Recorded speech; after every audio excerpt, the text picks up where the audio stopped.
আপনার বিরুদ্ধে একটি অভিযোগ হয়েছিল, সেটা আদালতে গিয়েছে এবং মামলা হয়েছে। এই মামলার আপনি জামিন নিয়েছেন, একজন ভালো উকিল ধরেছেন, কোর্টে আপনি হাজির হয়েছেন, কোর্ট স্যালেন্ডার করেছেন, তারপরও জামিন হওয়ার পরেও পুলিশ আপনাকে খোঁজে বা পুলিশ ধরতে চাচ্ছে। এক্ষেত্রে আপনার কি করণীয়, পুলিশের কি ভুল বা কার কি সমস্যা আছে সেটা একটু সমাধান করার চেষ্টা করব। আপনার বিরুদ্ধে যদি কোনো অভিযোগ থাকে, অর্থাৎ যদি কোনো মামলা হয়ে থাকে, মামলা হওয়ার পরে আপনি যদি কোর্ট স্যালেন্ডার করেন, কোর্ট স্যালেন্ডার করার পরবর্তীতে আপনার যে জামিন হয়েছে, জামিন হওয়ার পরেও আপনাকে পুলিশ খুঁজতেছে বা ধরতে চাচ্ছে, এক্ষেত্রে পুলিশের কোনো দোষ নেই।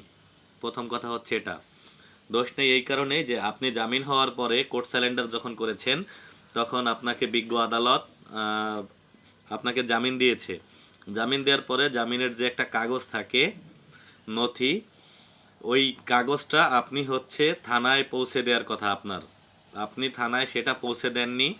এবং আপনাকে যে কোর্ট জামিন দিয়েছে, জামিন দিলে একটি কাগজ দেয়, ডকুমেন্টস, সেই ডকুমেন্টসটা আপনি আপনার সাথে রাখবেন। যখনই পুলিশ আপনাকে ধরতে আসবে বা বাড়িতে পুলিশ আসলে, তখন আপনি এই ডকুমেন্টসটা তাদেরকে দেখাবেন যে আমি কোর্ট স্যালেন্ডার করেছি এবং কোর্ট স্যালেন্ডার করার পরবর্তীতে আমি কোর্টে হাজিরা দিয়ে আমি বিজ্ঞ আদালত আমায় জামিন দিয়েছে।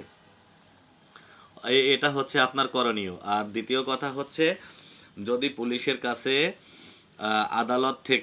আদালত থেকে জামিনের কাগজটা দেরিতে পৌঁছায়, তাহলে পুলিশের কাছে ওয়ারেন্ট থাকার কারণে পুলিশ আপনাকে ধরতে যাবে এবং ধরে নিয়ে আসবে, এটা স্বাভাবিক।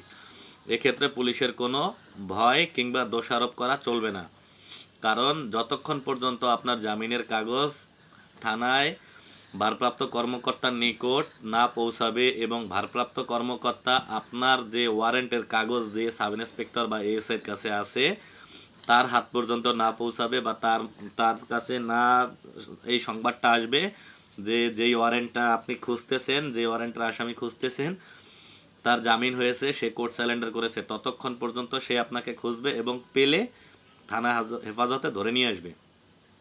এখানে তার কোনো দোষ নেই। অতএব আপনার করণীয় হচ্ছে, যদি আপনার বিরুদ্ধে কোনো মামলা থাকে, আপনি যদি কোর্ট স্যালেন্ডার করেন, কোর্টে যেয়ে যদি হাজিরা দিয়ে থাকেন, তাহলে অবশ্যই কোর্ট স্যালেন্ডার করার পরবর্তীতে বিজ্ঞ আদালত যদি আপনাকে জামিন দিয়ে থাকে, জামিনের একটি কাগজ আপনি আপনার কাছে রাখবেন এবং যথাদ্রুত সম্ভব সেটাকে আদালত থেকে আপনি থানায় ভারপ্রাপ্ত কর্মকর্তার নিকট পাঠিয়ে দেবেন। এবং ভারপ্রাপ্ত কর্মকর্তাকে যদি সম্ভব হয়, যদি না হয় তাও সমস্যা নেই, কিন্তু যদি সম্ভব হয় তাহলে বলে দিবেন যে স্যার, আমার জামিন হয়েছে, আমার মামলার যে আইও আছে তাকে একটু জানিয়ে দিবেন, সে যেন আমায় কোনো প্রকার হয়রানি বা আমাকে ধরে নিয়ে আসার জন্য আমার বাড়িতে না যায়। এতটুকু করলে আপনার আর কোনো সমস্যা থাকবে না।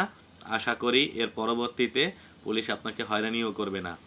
আর আপনার জামিন হওয়ার পরেও পুলিশ যদি আপনাকে ধরতে যায় বা ধরে নিয়ে আসে, এখানে এটা ভাবার সুযোগ নেই যে পুলিশ কোনো আর্থিক লেনদেন বা সুবিধা পাওয়ার জন্য আপনাকে ধরে নিয়ে আসছে।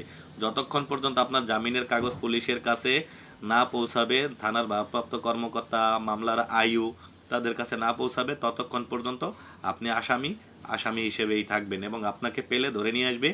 এখানে কোনো কারচিত্র করার কোনো সুযোগ নেই। এটা তাদের দায়িত্ব, তারা দায়িত্ব পালন করবেই। আর আপনার দায়িত্ব হচ্ছে, যদি কোর্ট স্যালেন্ডার করেন, জামিন হয়, তাহলে অবশ্যই কোর্টের আশায় বসে না থেকে আপনি একটি কপি নিয়ে থানার ভারপ্রাপ্ত কর্মকর্তাকে অথবা আইউকে পৌঁছে দিবেন, যেন পরবর্তীতে আপনি কোনো হয়রানির শিকার না হন। এভাবে করলে আশা করি পরবর্তীতে আপনার আর কোনো সমস্যা থাকবে না। ভালো থাকবেন। আসসালামু আলাইকুম।